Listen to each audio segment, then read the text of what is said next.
see that we have, gosh, we're just growing. Today is really is going to, every time is really incredible. And I just want to thank everybody for joining us. We've got, I believe we need to find Chairman Kane, Chairman Click. I think that they're on. If you guys could unmute and talk for, just say that you're here so that puts you up to my eyesight and I can see you. Who said that? I'm here, Tony Ann. Oh, there you are, Stephanie. Good morning. And Chairman Kane texted me just a few minutes ago, and the ice is slowing him down, but he should be with us just shortly. Okay, well, we can go over. Okay, thank you, Erica. Erica did say she's recording, so we're in good shape there. That way, and then also, is State Rep JC Jeter on? Is he on here today? Because I just want him to be recognized. And if he's good morning, I am here. I thought you would be. Good morning. And good morning. He is going to be listening today, but I will tell you, he's going to come on. There he is. I see you now. He is going to be coming on to share his experience as we go through these next number of weeks. Representative JC was elected. He had one of the toughest fights and one of the toughest challenges, I think, in the whole United States because of what was going on in Fort Bend. And we are just so pleased that you've joined us this morning to hear everything, and then we're going to call on you in the future to share your story, why we are fighting what we're doing. And I see Chairman Kane just joined us too. It's good to have you. Yay, there he is. And so we have got just so many incredible things going to happen this morning. But before I turn it over to Chairman Click, again, I want to say thank you to Shirley Martinez, who is the best note taker in the world, and to Pat Hastings, her cohort, who started the whole ball rolling, if you didn't know, and brought in the challenge and said, we've got to do something. And here we are, because of them, this is happening, and it just one thing's led to another. And I repeat the story because I want to make sure you know when you gather with people, you can make a difference. You can start something new that ends up just being a great thing. And then that's where Bisa Martin came in, who is also Tony Ann DeShield today. And thank you, Bisa, for pulling that off. And then Representative Click, or Chairman Click. And this just evolved. And so, but before we go any further, I do want to take a moment of silence because we lost a dear friend this past week. In fact, we've lost a number of people, very active, but Congressman Ron Wright passed this past week, and he's in with the Lord. We're the sad ones. He's probably celebrating up there in heaven. But let's just take a moment of silence, thank him. Let's give strength to his wife, Susan, and then we will come back for just a second, please. We go on video. No, you're okay. We go on video.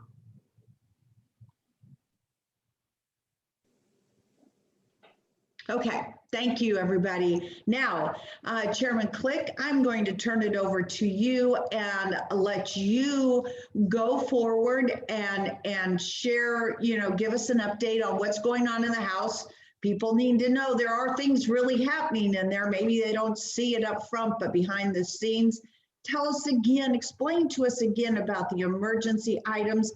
And then if you would you please introduce our guest speaker for today, and that is going to be Chairman Kane. So Stephanie, I'm going to Chairman Click, I'm going to turn it over to you, please.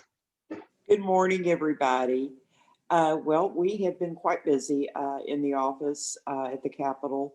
The first 30 days in the state constitution, we're prohibited from hearing any bills.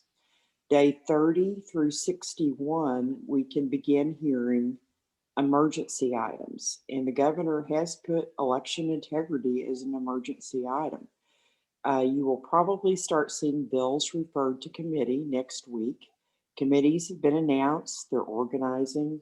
There's a lot to do before that first committee meeting. You have to hire clerks. Due to the changes in some of the rules for the pandemic that will allow written submission of testimony, they're making sure that those systems are up and testing them so that they will work as we intended when we start having committee hearings. Some committees, the last week of the month, may begin having some organizational meetings and then beginning to hear bills very, very soon as they're referred to committee. So it's been very busy. Everybody is drafting legislation, getting it filed, fine-tuned, those sorts of things.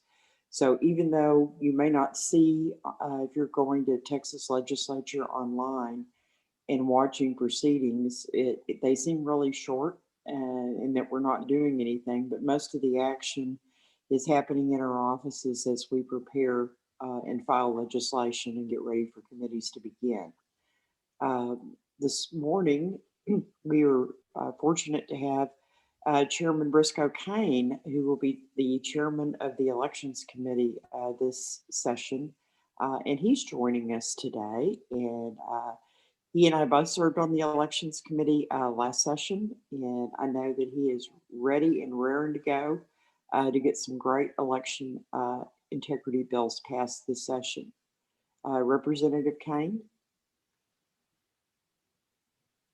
If you could unmute and Yes. Thanks for being with us. Yeah, no, thank you for training me, Stephanie, under your leadership last session on elections. Of course, this is a really important issue. I'm hoping to hear from you guys on the call. We also have another member of the Elections Committee, JC Jaton. JC, if you want to do one of your Zoom waves, I guess that's all we do these days.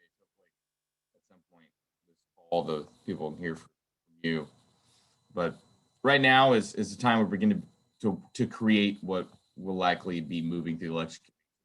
Right now, you're seeing a lot of bills, and Tony last night had mentioned to me one of our bills, but that's probably not going to be the thing that because there's so much to do. And we've been in meetings, and JC's been in those meetings. It's been all this week. In fact, I was here till 8 o'clock last night meeting with Senator Hughes's office, who will be carrying the election bills over in the Senate, trying to see where we can come to a consensus. And I can tell you, there's one thing for sure, is that these members have heard your voice. Meaning when I'm in the halls talking to the Republican members and the members of the other side, they know that there's an issue. And probably more than ever, are people actually talking about this and filing bills on it, which tells you how very important it is. You don't often see that every single Republican is going to file a bill on elections and fixing them. So there's a lot of alert to it. But what that also means is that folks like us and Chairman Click's got to sit in her committee, is it means that we've got to somehow bring everybody together and hopefully make all their ideas one into something that we can all work with, and that we've heard from organizations of what they think is the best thing to do. Try and make our elections fair and free and secure. And kind of the overarching theme that we're looking at right now is how can we make sure, and I'd like to hear y'all's input if y'all can tell me how to do this, is that our election laws are even throughout the state and they're general, and the same rule apply in every county. Wouldn't that be a novel thing? And so that these things are predictable, and that early voting only lasts so long, that polls always close on time. That's kind of where the really general theme is, because it seems that a lot of our stuff is responding to all of these tricks that some counties do and other counties don't. And counties are allowed to have more polling locations and others aren't. And I would feel a whole lot better if everybody felt like they had the same and equal opportunity to vote. So with that, I ask for your help, Tony Ann.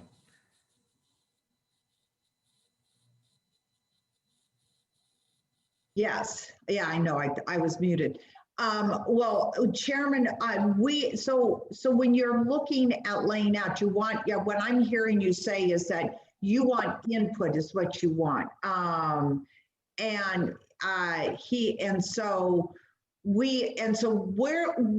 so you're trying to be uniform. What kind of information? I mean, what would you like to hear from us this morning?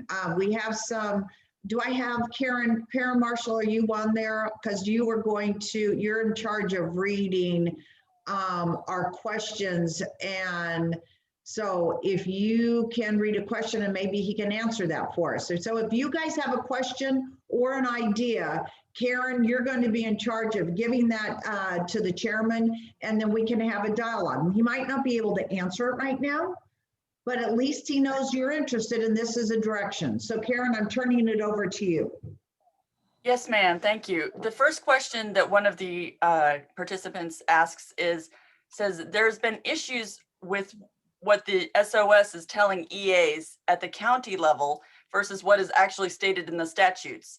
And will this be addressed, Mr. Chairman Kane? I sure hope so. One of the discussions is, again, model procedures and being very clear on what needs to be done. Our code is a patchwork, as any of you who've worked election understand that it can be very difficult to understand, right? And by making things general and the rule, and this is how it's done, making it prescriptive, I think that would help clean some of these issues up. Because then we remove a lot of questions. Not that I think this would be something in the law, but maybe in the sense of communicating or educating and having more trainings might be an idea that and we get the Secretary of State and everybody on the same page. Just a thought, we might look at that in the future. That's something another member of the committee, Representative Travis Clardy. And if other people agree, let us know. If you think they need more training, we need to hear from you. Yeah. Okay, you cut out there for a second. So you're saying he is really big on that. Yes. The training. Great. And if you agree, we need to hear from you and tell us that. Yeah. Good. Okay, go ahead, Karen. All right, ma'am.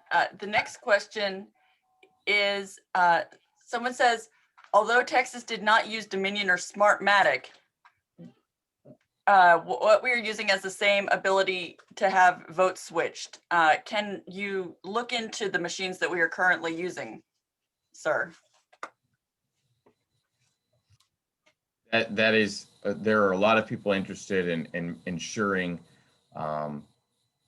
that problem is fixed or avoided. And they're looking into it. That's all I can tell you. Smarter minds than me that understand this technology are looking into it. It is happening. It's a part of the discussion.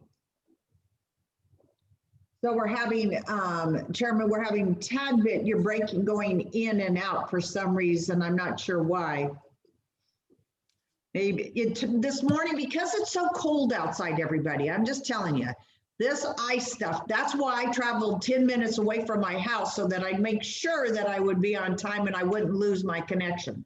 So let's see if we can get you, okay, he's going to try something different. So just a moment, please. So while he is. How about now? Oh, that's much better. It's going to show muted on my computer screen. So I'm going through my phone with audio. Oh, cool. Very good. Right. Yeah, no, that's being looked into. It's a part of the discussion. It's not going to be a mandate from us. There will be, I'm sure we'll hear a lot about it.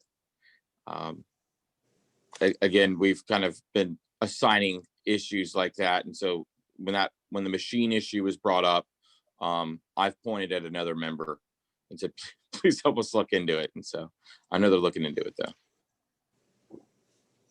And Would you like me to do the next question? Yeah, that's fine. Okay, I'm paraphrasing all these. Can counties use 100% pre-printed paper ballots instead of having to submit some form to be exempted from, is there a law that could enable that? I do not have the answer. We haven't made one yet. Okay. And again, half of the idea really, and I can be wrong, and majority of Texans, grassroots Republicans say we don't want that. But so far from the conversation, it seems we'd really like to see something general. that is the same everywhere. So that may conflict with that theme, which is one county gets to use pre-printed, another no. That kind of runs against the idea is that we're gonna all have the same rules, and I kind of like it that way. Go ahead. The next question is, what is being done to ensure the voter rolls and registrations are kept current? It seems to be a statewide issue. It's a massive issue. I tend to like centralizing our voter registration. There's some issues right now with 254 all getting to do it. If I'm wrong, please tell me or hear from it. I mean, there's different ideas, but I tend to be leaning in that direction right now. And it's a whole lot easier to ensure that one agency is doing it instead of having to chase down 254 to do it. I think it's an easier way to clean the rolls, but if anybody has better ideas, please tell us. But I can tell you that is, of the 4 issues in a way, with the kind of 4 topics that keep coming up, that is one of the primary ones. One of the things that if you will find on the Secretary of State's website, they have a listing of each county in the state by month, the people that have been purged from the voter registration rolls. Right now, a lot of that activity is done from the Secretary of State and pushed out to the individual counties. And currently it's up to the counties then to perform that list maintenance and remove somebody that may have passed away, moved out of state. Texas is now participating in ERIC, which is a voter cross-check program that we bump up our voter list against the other member states, so that if someone has moved from one state to the other, that those folks are identified. You know, when you move, you don't cancel your voter registration in the state you're moving from. So that's one more tool that the Secretary of State's office has now to do that work. Okay. The next question is, can the legislature please look into, in Dallas, there was an investigation in 2018 in the election, and they found that the machines can switch votes. The Leslie Fitzpatrick says that group took that information to Homeland Security and the executive committee for our state last September, but hit a brick wall. Can you speak to that? I can't speak to anything of what happened or why some agency didn't take any further interest. I've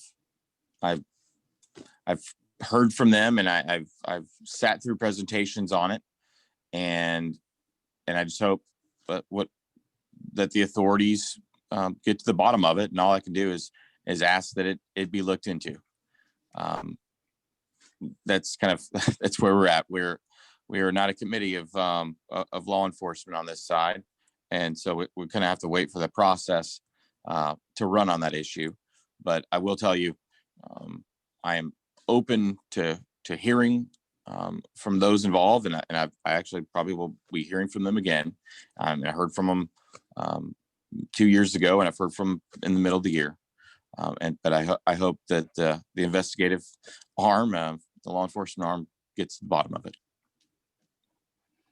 I have an idea reference to that, if I may. Come on. For people who are voting in person, we have fingerprints on file. We can put fingerprint scanners where they scan their print. And then if they are, in fact, a registered voter, then they get to go vote. And then for the absentee ballots, they have to put an application in, and they have to put a readable print on that application. We scan that print. If they come up a valid voter, then we send them the absentee ballot. That way we extremely limit the propensity for unauthorized people voting. Certainly the way to do it. Yes. A couple of people have said, can we return to all paper ballots with a paper audit trail? Since any computer voting machine is able to be hacked? Is it possible for us to just return to all paper ballots so that we would have a paper trail? I almost want Chairman Click to answer that one, but yeah, I mean, it's possible for us to do anything. I'm not sure that we will be headed that direction. I'll tell you, the chairman on the Senate side would like to see at a minimum paper backups. And so I think we're moving in maybe a hybrid model in that direction that would probably satisfy that concern of having the paper ballot backup. Chairman Click. Most of the counties are switching to the hybrid systems where you make your selection on a touch screen and you verify it before it's printed. Once it's printed, you have an opportunity to verify your selections again before it's placed into a machine for scanning. That's a system that many of the counties that have purchased new equipment are moving to because there is an interest in the voter being able to verify their selections. Yeah. And I have a feeling we're moving in that direction. Now, I will preface this. Anyone from Harris County and maybe Alan Vera and others kind of big thought leaders from where I'm from are not fans of the system, but we seem to be very, very outnumbered. And Senator Hughes in the Senate may be pushing that this become a standardized thing. Again, we want uniformity across the state so that we're not allowing these kind of tricks to go on and they can figure out an avenue. If we all the same thing, it's a whole lot easier to cover yourself and make sure by doing the same thing we don't have as many opportunities for issues and malfeasance. Go ahead. I would say that in Kendall County, we did change to that voting system, and it truly was. It was nice to be able to see it in a hard copy. I mean, I'm fine with the computers, but I loved having that backup, that printout, and then putting it into a box. So I think having the hybrid is a wonderful idea. I'd love to see how they go that way. Okay, the next question in the chat is, in discussions with legislators over the past 5 months, the number one issue that's been discussed is better enforcement of our election code. I've seen 4 bills so far for better enforcement processes. Do you think that better enforcement has a chance this session? Yeah, absolutely. So the bill that probably moves on enforcement has not been drafted. What it'll come from is a lot of the ideas that have been presented and realizing one isn't the solution. That for at least for the investigative arm, it seems that we may need multiple ways to do it. I've heard a lot of great ideas, and will tell you some. There's ways to have neighboring DAs or the Texas Rangers or the Attorney General.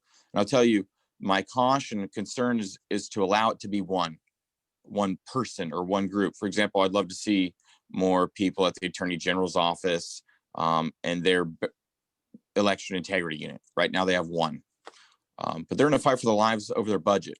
It's been proposed to cut $200 million out of the Attorney General's budget. So do we want to put all our eggs in that basket, right, on coming up on that next election, risking that election division not have funding and therefore not have people? And so I'd love to hear more ideas of how y'all envision how enforcement can be done. But it seems like we need a multi-pronged approach to ensure that we don't have a system failure, that the Texas Rangers don't get busy with, I don't know, some bomb investigation and they're not able to look into it. And a neighboring DA or that DA doesn't want to do it. And so the more ideas, the merrier. I don't have a law enforcement background on how it should be done, but I've heard a lot of great ideas. And each time I try and push back and say, why does it only have to be one? Let's really cover ourselves and make sure it's multiple ones. Because as y'all know, and the Republican Party platform really wants us to increase penalties on these things. And that sounds good. But at the end of the day, the real issue is enforcement. Because a felony in Harris County doesn't mean anything it doesn't stop them. They know they're going to get a slap on the hand. So we really need enforcement and maybe mandatory minimums, or to ensure that that election person maybe is never qualified to work for the state or a political subdivision again. Usually these actors are government employees. I'll tell you, they're more concerned with losing their pension than they are concerned with catching a misdemeanor or felony.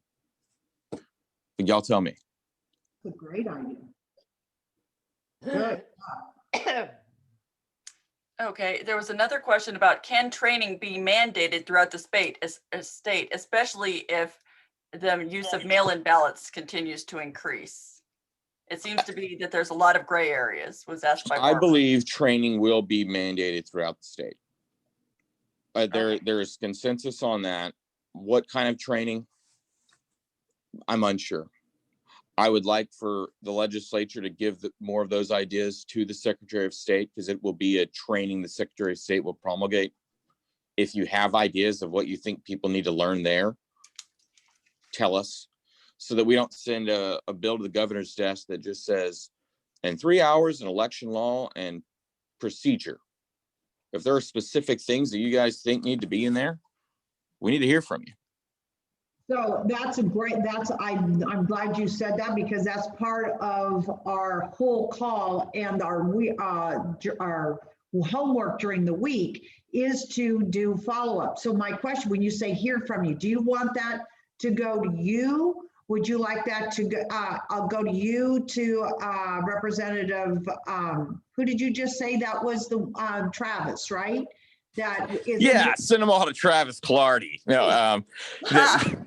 No, that's fine, but or you could collect them and put them all together, whichever is best. What about the Secretary of State? Would it be wise to send them or not? It's going to come from us to begin with. The mandate of whether they need to promulgate the test will be told to them from the legislature. Yeah. So the more members that are hearing what you want to see in this, the better for us. So if you're wanting to see these hybrid systems, you need to tell your state legislators. That way, when the conversation begins to be started or the bill is filed, they're aware of it.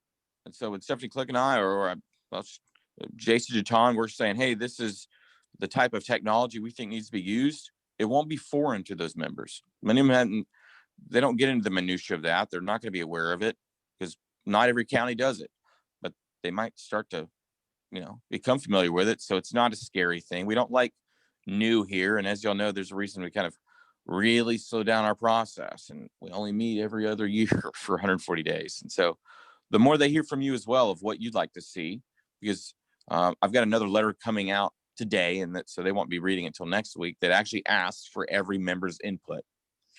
And so if they don't have their own ideas, maybe they'll hear from you and then give me your input as well. That's fabulous, because that's what we've been talking about since the beginning, is developing relationships with our state, our elected officials. And also, I think that would be good to be telling our county commissioners, any of our local ones too, and then the staff, making sure. So then they're hearing what we are interested in and wanting to communicate with you. So that's awesome. Thank you, Chairman. Yeah, well, Tony, and I'll tell you when I got a phone call from a friend recently in another county who's saying, we look like we're about to spend $700,000 on new election equipment. Should we maybe hold off? And I said, you might want to hold off. I don't have any internal knowledge. Again, it's not insider training. I'm no hints, not making money on anybody selling machines, but things may change. Now, of course, those are grandfathered in their timeline, but you don't want to spend in a small county, rural county, $700,000 every year. That's going to get you 3 or 4 years. So FYI, things may be changing, and I'm hoping to see a massive change to our election code, a large standardization, a prescription whereby we say this means this and nothing else. There's no discretion by these local elected officials or the Secretary of State. These are the rules, and it's fair, even, and applicable throughout the whole state. And so with that being said, though, I expect some very large changes. It's a emergency item for the governor for a reason. He didn't bring it up for us to get one tiny thing done. We're not doing We're not just going to lock the door where we saw an issue.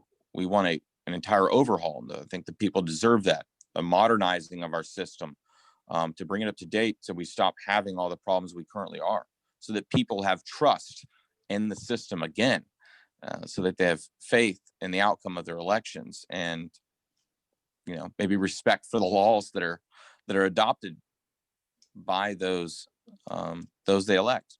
So it's important. Okay, good. Thank you. Yeah, Karen? Yeah, it looks like we've got a lot of questions that they've been piling up. One person said, Chairman Kane, can you please tell us your past experience with elections? Of course. So I've been an election judge, if that helps. And I've served on the elections committee last session. I flew to Philadelphia on November 7th to work with the Trump legal team. I've written a large amount of affidavits regarding fraud and a lot of other things. I was one of 6 attorneys that wrote the Congressman Mike Kelly lawsuit that went to the United States Supreme Court. Sadly, they didn't like our ideas, but I think we're still 100% right. And Pennsylvania's universal mail-in ballot statute is 100% undeniably unconstitutional under the state constitution of Pennsylvania. And I've done some election litigation here in the state of Texas and work with several other attorneys that do that. I enjoy it, and I like the process and policy, and so I'm thankful to be able to be a part of it.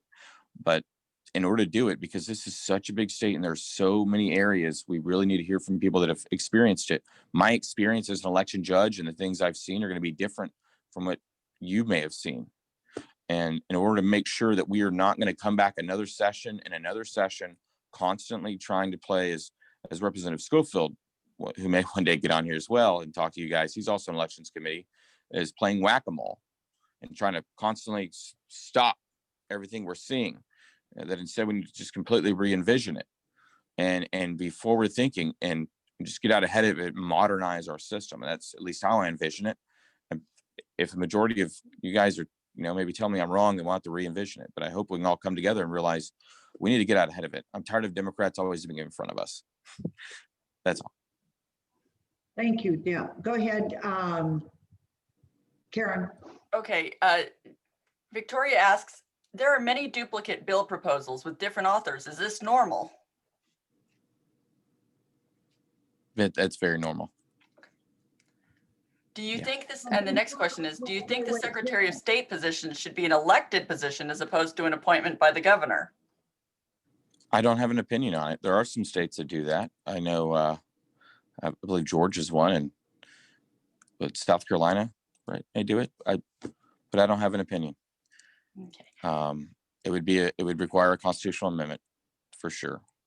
Virginia asks, why would centralized voter registration be better? What are your thoughts behind that?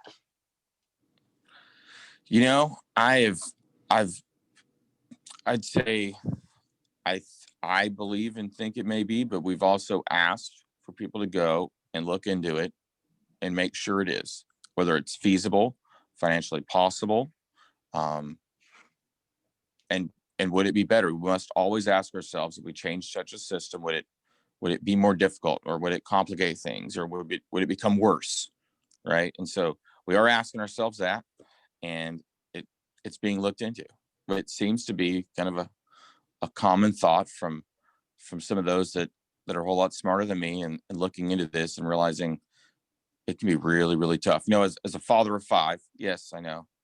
It's surprising to you guys that I've got 5 sons, but sometimes it's a whole lot easier just with one. And certainly it can be tough to have in these 254 counties and to ensure that they're doing their job.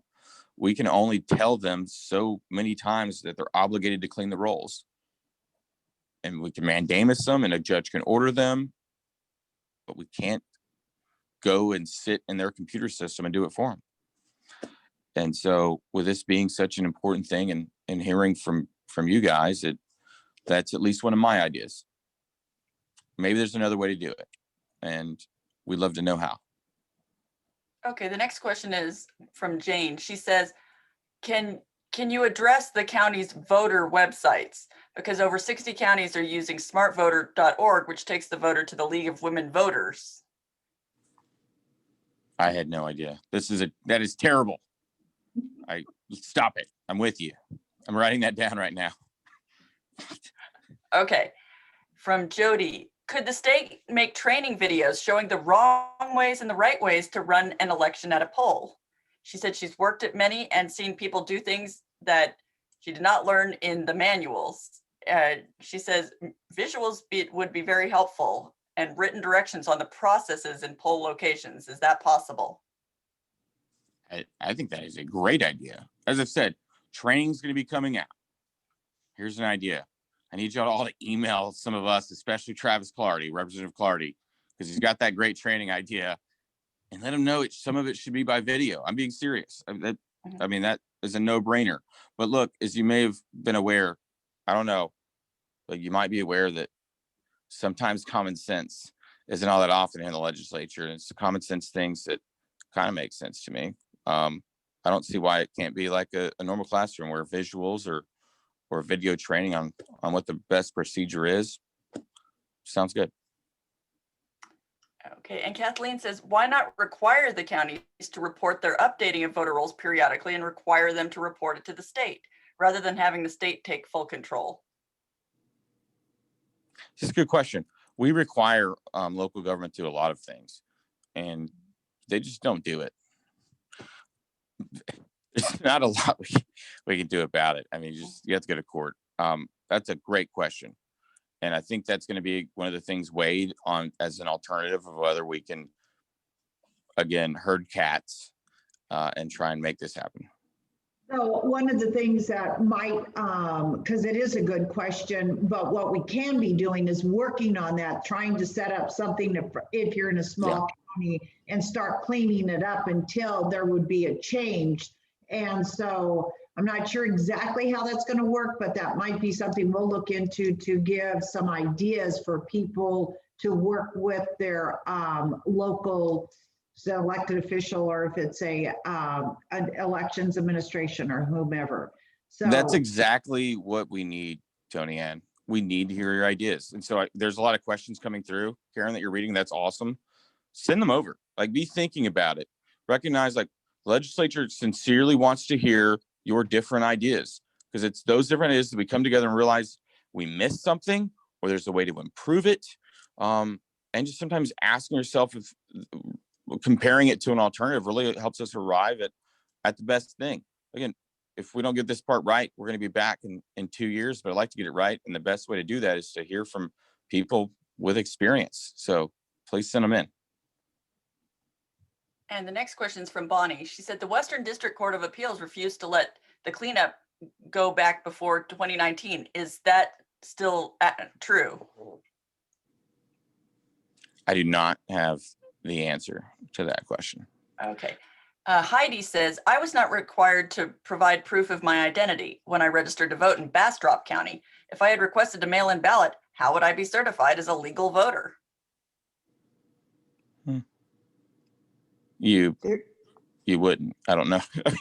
you would have gotten your ballot though. Go ahead. Who was going to speak? Stephanie, were you going to say something? Yeah. There are provisions in there.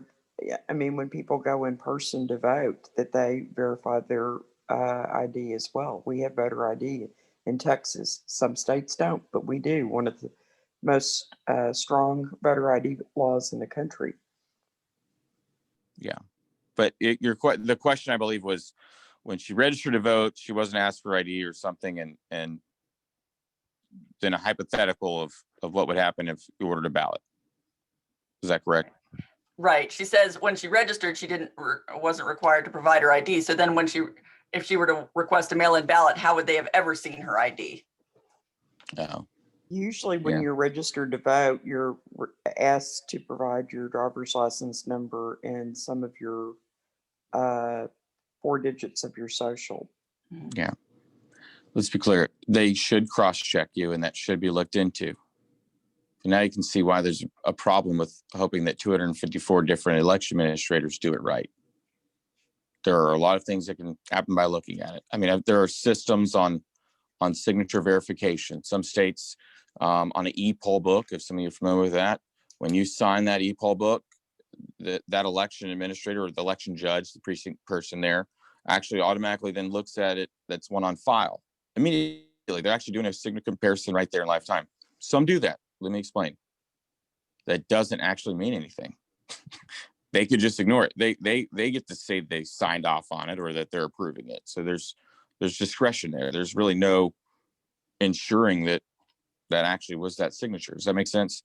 If someone wanted to cheat, if that person wasn't concerned with following the law, if their morals were maybe different than ours, you can see the problem. So sometimes it's tough. Okay, the next question is, Dallas County has a law enforcement problem when it comes to enforcing election law. Could we move enforcement away from the sheriff's department, which is Democrat run, to another law enforcement division? I am like with the ultimate goal of making these things general and even and neutral throughout the state so that everybody has the same role. I don't know what that answer should be. And so before more tell me about it, I think there needs to be some local and regional and state law enforcement arms available and ready to investigate these things. That gives you alternatives. For example, I realize this is an evolving thing, so a lot of people are coming in and out. So earlier on, we were discussing that there are enforcement mechanisms, and we should look at having multiple. For example, what was just said, if one local form of law enforcement isn't interested, doesn't have the time, or it might be malicious, but let's just all hope that they're just really busy, that there's an alternative avenue to have someone investigate it and potentially prosecute anyone not following our laws.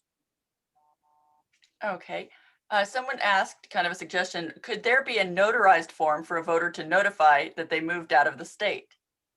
At least flag as SOR. Same for a property owner to say a person no longer resides at this address. There certainly could. I'm trying to think of how to make it enforceable. Once someone's moved and we then say, hey, you failed to send us that notarized form, you bad person. It's not a bad idea. That would actually speed it up. As Chairman Click mentioned earlier, we are now finally using ERIC, at least for the participating states. So right now, if you did, move to a neighboring state like Louisiana and you became a resident there and got a new Louisiana driver's license, it would automatically tell the Texas Secretary of State's office that you no longer live here, and it would flag it to have you removed from the voter roll. But that is a good idea to allow people maybe to nicely, on their own, voluntarily inform the Secretary of State's office that they've moved, because you don't want someone voting with your name. And so that's not a bad idea. I don't think we could mandate it because it'd be really tough to enforce, but giving people the option to do it, I could see that. I could also see a fraud abuse part. I could see someone making a fake thing and saying they moved in order to maybe, I don't know, be a jerk to somebody to prevent them from voting. So it can be looked at, though. So let's just take two more questions, because then we got to take on the challenges. This has just been so incredible, and really appreciate how this in there, how we've had this exchange. So let's take two more questions, unless the next one is really long. No, go ahead, Carrie. So Christy says, there seems to be a breakdown at the DMV. First, they're not able to verify eligibility / citizenship. And second, many who have registered through the DMV do not end up being registered to vote. How can we make this program more efficient? The state of Texas is under an order out of the Fifth Circuit Court of Appeals, out of New Orleans, related to this subject. And it is being looked at. It's been part of discussions that I've had in my office yesterday and yesterday evening. All I can say is that we are looking at how to resolve that problem, realizing that because we're under the order and we don't have any law in place on it, that the legislature's not made anything, that that we are going to have to look at it and ensure that we get it right. I can tell you, sadly, I didn't get to have any hearings on it. Sorry if I'm going long. I was, during the interim, I was named chair of the select committee on driver's license renewal. And so some of this had come up, and I can tell you there are very secure computer systems, things that use blockchain and other technology that are unhackable. These are unbreakable things. These are systems they use to allow people to get federal military base installation ID cards that let you into, you can get into the Pentagon with some of these computer programs, right, without it being in person. And so there are some discussions on whether we may need to use some of those things to ensure that driver's license and voter registration can be done securely. But it's being looked into. Sorry if it's such a long answer. I hope I didn't clog the funnel for other questions, but that was a very, very important question. A very knowledgeable person was asked it because we are headed in that direction. And we've got to deal with the feds that are going to be trying to shove and force some of these things on us. And we want to get it right. Again, to help us get it right, we need to hear from you guys and with your ideas. I've heard some really, really awesome ones today. I'm like really impressed. I mean, the idea of even allowing people to voluntarily say, hey, I'm moving out of state. I think that's brilliant. Some of the video lecturing, some of the, security things that I saw that Mr. Tom Boone had recommended. This is helpful. And I'm actually kind of happy because I've been trying to get these elected people in this building to give me some ideas. And I'm getting way more ideas from you guys. Thank you. Thank you. That's nice. Let's do one. That was okay for it to be like that. It's very informative with you sharing. So Karen, well, the last question. The last question is, how can illegal aliens be prevented from voting? Ben asks. Mm-hmm. There is a system, and we have it that can do the cross-checking. And there's some obvious ones that are really easy. For example, we do see this, and I've seen it in Harris County, when you respond to your jury summons and you write on there that you're not a citizen, maybe that should be a hint that's an issue.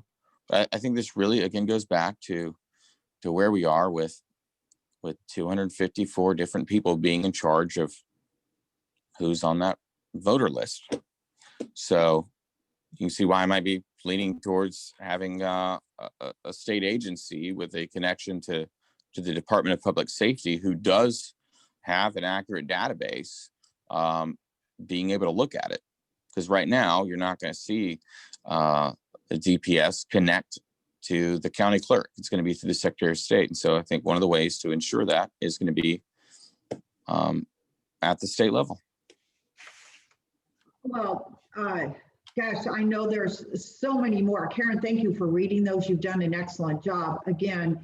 And Chairman, Mary Hefner is one that ends up recording she gets a copy of all the questions, and maybe we can just send them to you guys so that you have that just for referral, because they were excellent questions. You did an excellent job in answering them, but obviously we couldn't do them all, but hopefully we can share that with you and the committee and be able to give, that might be some good input for you.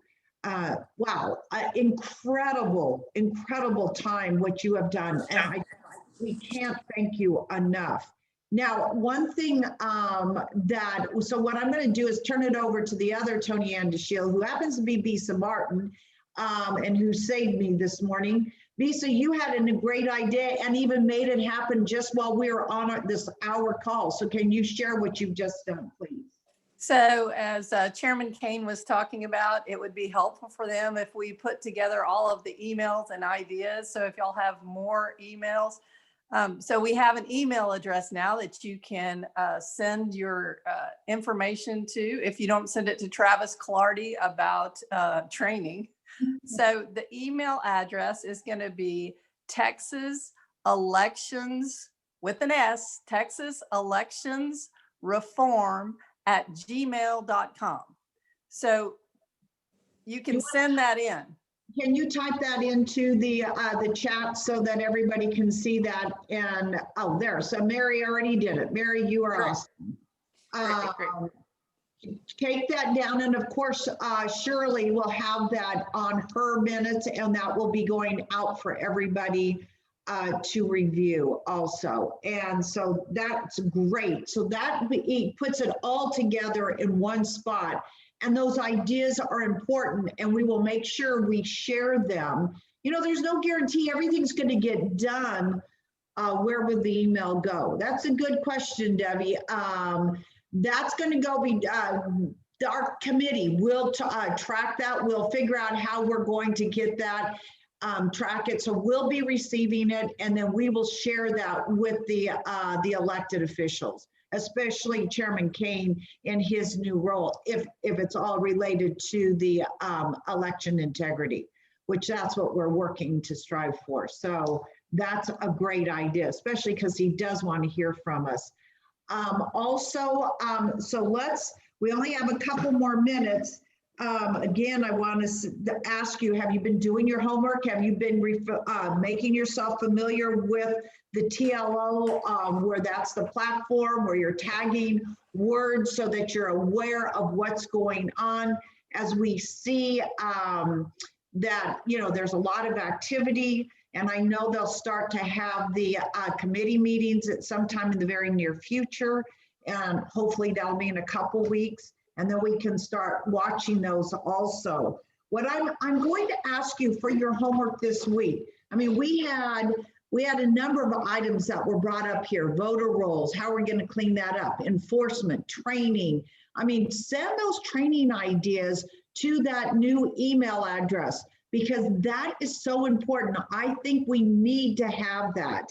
But I also want you guys, I mean, to bring on some new people onto the call. I mean, we have, this is important that we engage more people. Someone that might be just getting involved, have them come in and listen so that they're educated and know that our elected officials do care and they do want to hear from us. I also want your other part of your homework too is make sure that you're involved in the local elections. We've got a lot of local elections coming up. Know those local elections, know who's running, and then go and help. In fact, my niece, where I'm at, they're home right now. She told me she loves this one school board member. And I said, well, are you going to help her on her campaign? She goes, Tony, I even volunteered to do a meet and greet at the house, and where she's never done that before. And she's going to put a bumper sticker on her card, and she's never done that before. But those are the things we have to do. We need to engage, not just sit on these calls. We need to be active on the local and then also communicate. So now, so you write to the elections, to our new email, let us know. But as the Chairman Kane just said, make sure you're telling your elected official, who represents you, if that's a Democrat or Republican, let them know what you feel about election integrity. And be respectful. Be respectful, be positive, because if you get in their face and start yelling at them, they're going to shut down, and communicate that information. So before we get off the call, just a couple other things. One, I want to make sure that you guys all have a great weekend, and it is Valentine's Day. That's why I'm wearing red today, to remind you we have Valentine's Day on Sunday. So I wish you all a happy Valentine's Day. I also I know my friend Dion Starnes is on the call. She might have had to jump off, but she's with RPT. Well, she's an SREC member, but she is working on election integrity also. And we will be having her come on at another time to share some of her activities that she's doing. Then the last thing that I want to say before we hang up, next week, I have a good friend from the RNC, David Bossie, and he is also, you might have seen him on Fox News. He's co-authored a book. And so very, very involved in elections, big Trump supporters, helped him to President Trump in his election. He's going to be our guest speaker next week to talk about HR1. I shared about what we do, and I told him that we were doing the one thing about HR1 and educating. He says, Tony, I've been working on that for years. I said, great, come and tell your story. We want to hear it. So besides working on the state level, we want to be able to work on the national level too. That's our guest speaker for next week. So all of you, thank you so much for participating. Again, Chairman Kane, wow, you were awesome. It was an incredible sharing and exchange. Can't thank you enough. And I know that Mary's going to get all of these, the chat information. We're going to share that. Karen, thank you for summarizing all those questions coming in a million a minute, and appreciate that. Shirley, all of your notes, this will all be posted on TonyAnnDeShield.com, election reform. You can go there, see the past minutes, see our challenges. So stay involved, bring somebody new in. Let's grow our numbers. Thank you, everybody. Have a fabulous weekend. And thank you, all of the elected officials. Stephanie, thank you, JC, all of you guys. Really appreciate every single one of you that's on the call. Take care. Thank Tony, you. Tony, Yes, I'm, Beverly. yes, thank you. I'm new to this, but I'm not new to the process because I've been working at the polls for years. And I would like to join the committee and be in contact with somebody, whoever I'm supposed to be in contact with, so I can work more closely with you all. You bet. You just start emailing. Let us know. We want you part of the team, and get that email, and then we will be, any ideas you have, we will be sharing those. Would you put up that email address again, please? Oh, and Beverly, it will also, yes, if somebody could copy that up there real quick, please, I'd appreciate it. Thank you, Beverly. Mary, you are you putting that on there again, Mary? The email address. Okay, did somebody else have a question before we, there it is. Karen, thank you, Karen, for typing that in. Ladies and gentlemen, again, thank you, Chairman Kane. I hope you enjoyed it as much as we did. And JC, you just better wait. You're going to be up here shortly, and we're going to hear your story firsthand. And again, Chairman Click, you're awesome for being on every Friday morning. We can't thank you enough for that too. Okay, goodbye, everybody. Thank you. Have a fabulous, happy Valentine's Day. Happy Valentine's Day. Happy Valentine's Day, and thank you. You bet.